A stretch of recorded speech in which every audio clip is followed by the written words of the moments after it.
Hello, my name is Austin Ball. Last week I wrote 2 articles about our public school systems here in Oklahoma and the challenges that our teachers and our kids are going to face going back to school. And the more that I wrote and the more that I researched this whole COVID thing is really just a cover to implement a radical Marxist agenda into our public schools in Oklahoma. And if you don't believe me, then follow along with me.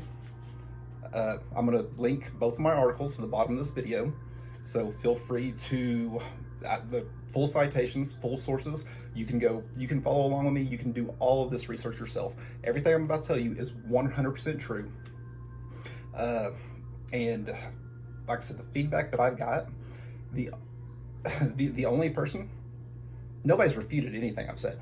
Nobody has had any kind of facts to refute one thing that I said. The only feedback that I got that I thought was interesting was that my statistics did not matter because they came from a person with white privilege. So I didn't know statistics could be racist or, tainted because of their white privilege. But anyway, I'm gonna go through all this with you and just follow along. It's a lot of information. I'm gonna try to be quick. But most importantly, if you're a parent or you know a parent, show them this video. Just ask them to do the research themselves. If you know a teacher, if you know an educator, you know an administrator, send it to them and ask them if I'm lying. Ask them to have the courage to either show you facts to show that I'm lying or have the courage to actually take it, make a stand. Because not a single teacher is, and these are the people that want to, be the role models for our kids. But anyway, let me go into all this. And again, click on the bottom of this video, open up these articles, open up the sources. You can see it all for yourself. Follow with me. Last Monday, our state superintendent of education, Joy Hoffmeister, basically said, Tulsa Public Radio inferred from her statements that unless we wore masks, our kids would not go back to school. She said, we want schools to reopen this fall, but for this to happen, it is critical that Oklahoma take decisive action now to mitigate spread of the virus. They went on as quoting her as saying, wearing a mask around other people is a small sacrifice for the sake of literally saving lives. We owe it to our children, teachers, and staff for them to be able to go to school knowing that strong safeguards are in place for their safety and well-being. Well, the Oklahoma Department of Education, State Department of Education, released their return to learning. In it, they outline some ways that they're going to prevent and stop the spread of COVID in our schools and make it safer for our kids. Some of these ways include districts should consider adopting a screening policy for anyone who enters a school facility or vehicle, to include taking temperatures, asking health-related questions, and if necessary, isolating those with COVID-19 symptoms. Now, it goes on to say if a staff member or student answers yes to one or more of the screening questions, boom, they can be isolated. So, do you have a cough? Yes, come with me. We'll get into this a little more later. But some of the ways that have been mentioned to implement these procedures are to use cubicles, implement mandatory distance learning, not allow students to eat lunch together, closing playgrounds, canceling athletics and physical education, and in my opinion, it's basically fundamentally transforming the learning and social experience that is vital to a well-rounded childhood education. Okay, kids can't play together, they can't talk, they can't touch, they can't come within 6 feet, they have to wear a mask. Now, COVID. I know half the people are going to say COVID's killing all these people. Well, let's only talk about teachers and kids for a minute. Okay? COVID-19 has only claimed one life of an individual under the age of 18 in Oklahoma, which makes the death rate for this age category minuscule. What's more, the CDC issued, and you can, like I said, I cite all my sources, so follow along with me. The CDC issued as of April 2nd, 2020, out of 149,760 laboratory confirmed cases, which were available for analysis, 149,082 cases for which patient age was known, only 2,572 occurred in children aged less than 18, or 1.7%.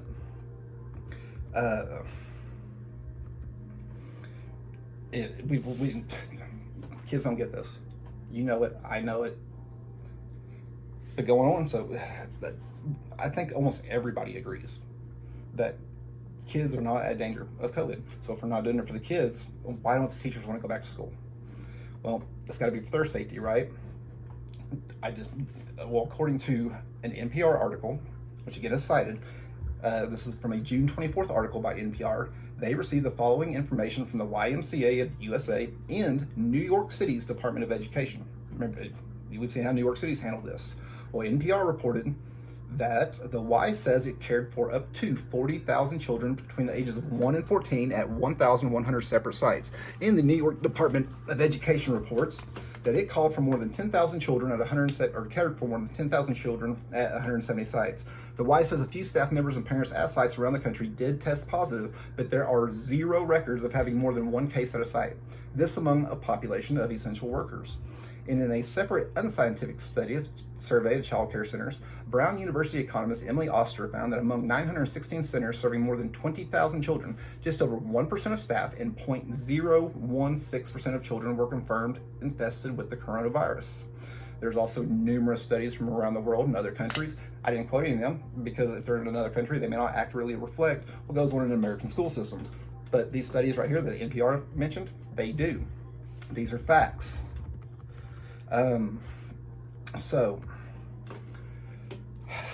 Although the facts and statistics may not appear a valid reason to open schools as normal, I found a reason, and this is what I want the teachers to tell me that I'm wrong. The whole rest of this will be about the agenda that they're trying to force upon our kids, and it's 100% true. Just look at here in Norman. Norman Public Schools recently hired Stephanie Williams to be our District Executive Director of Diversity, Equity, and Inclusion, a critical position that we did not even know that we needed until after the murder of George Floyd. What does this position entail? Well, Ms. Williams is a strong supporter of the Oklahoma Education Association, who I'm about to talk all about here in just 1 second. Actually, I'm just gonna go ahead and go right into it. Sorry, give me 1 second. So we all know about the violence that's been caused by Black Lives Matter and the new radical movement. It's going on all across our country. I mean, in New York, we had 53 children that have fallen victim to shootings since January 1st. 53 kids. The last one was a 1-year-old kid. Knowing 1-year-olds that have died of COVID, but we're going to shut the schools down until we can get the following things implemented, which the OEA, which is the Oklahoma Education Association, and the NEA, their affiliate, the National Education Association. Let me tell you who these people are. And even though Oklahoma is a right-to-work state that does not require unions, I want to show you how much power these people have right now, with the backing of Joy Hoffmeister. In Oklahoma, and these are all numbers. Again, I have statistics. Numbers don't lie. Follow me. Follow my citations. In Oklahoma, the OEA claims that it has almost 40,000 members, despite Oklahoma being a right-to-work state, which does not require union membership. And in a July 2019 article by Ray Carter, he attributed a recent decline in membership, which he put at only 16,384 active members in 2017 and 18, due to teachers no longer needing or being able to find cheaper liability insurance, which would protect teachers in a lawsuit. Okay, I'm starting to see where I'm going with this. 1 year later, when cancel culture dominates, if you say something that they don't all like, then we've seen what happened all over the country. Tell me our teachers are not afraid of being fired because, hey, Jimmy, sheep are, I don't know. Well, you can imagine why our teachers are scared to death right now. And they should be. Because, like I said, the OEA claims that they have 40,000 active members as of right now in Oklahoma. So, if you do the math with me, and this is all from the OEA site. OEA claims to have 40,000 members, 40% who they claim to be education support professionals, such as bus drivers, cafeteria workers, etc. So that'd be 16,000 people. That means the other 60%, or 24,000 members, are teachers and administrators. Okay, according to the Oklahoma Education Week, Oklahoma has approximately 42,000 teachers, and the Oklahoma State School Board Association lists that we have approximately 3,000 administrators, including principals, vice principals, etc. So brings our total of teachers and administrators in our state to 45,000. So 24,000 of those are in the OEA. 24,000 divided by 45,000 is 53%. 53%, unless my numbers are wrong, of our current teachers are in the Oklahoma Education Association. And why is this a bad thing? Okay, well, the reason it's a bad thing is because, click on their site, go with me, okay? What's the number? Make sure I give you this, the citation's at the bottom of my paper, but it's OEA initiatives. Let me pull it up here. Oh, there it is. It's the okea.org/initiatives/justice. And what you will see, the first thing you see is an article on 75, well, it used to be 75, now it's up to 97 things that white people can do. I mean, everything on here is Black Lives Matter propaganda. Some of the books they recommend, just read this to you. Well, the OEA and Joy Hoffmeister are distracting our parents and how vital it is to protect our children's health by forcing them to wear masks and other draconian measures, and say what you want. They are preparing teachers on the best way to indoctrinate our children to make them good little soldiers of the state. The recommended summer reading list for our teachers includes How to Be an Anti-Racist by Ibram Kendi and White Fragility by Robin DiAngelo. Well, at least our teachers will be able to answer the question, why are all the black kids sitting together in the cafeteria? Okay, that's not me being racist. That's actually another book by Beverly Tatum that's on the required reading list. Again, go to the site, look at all the books they recommend. The OEA also provides links to articles teachers can use to learn what has risen, again, from 75 to 97 things that white people can do for racial justice. The number one thing that our teachers union is saying that white people can do for racial justice is, and I quote, there are varied approaches to ending police violence. The best thing to do is to follow your local Black Lives Matter chapter or other local Black-led organization to find out the proposed policy and funding changes in your city or town. Donate to your BLM chapters, sign up for updates, volunteer, and take action when needed. This is what our teachers need to be teaching our kids, right? They also provide curriculum for teachers to use, such as Racial and Social Justice 101, where for only $35, our teachers will, by the end of the workshop, will have learned actionable steps on how to unlearn anti-blackness, cultivate mechanisms of resistance to it, and better understand how to identify and analyze structures that perpetuate mass marginalization under global capitalism as an entry point for action. Whew. I got through that one though. Okay, so I mean, where are the teachers at?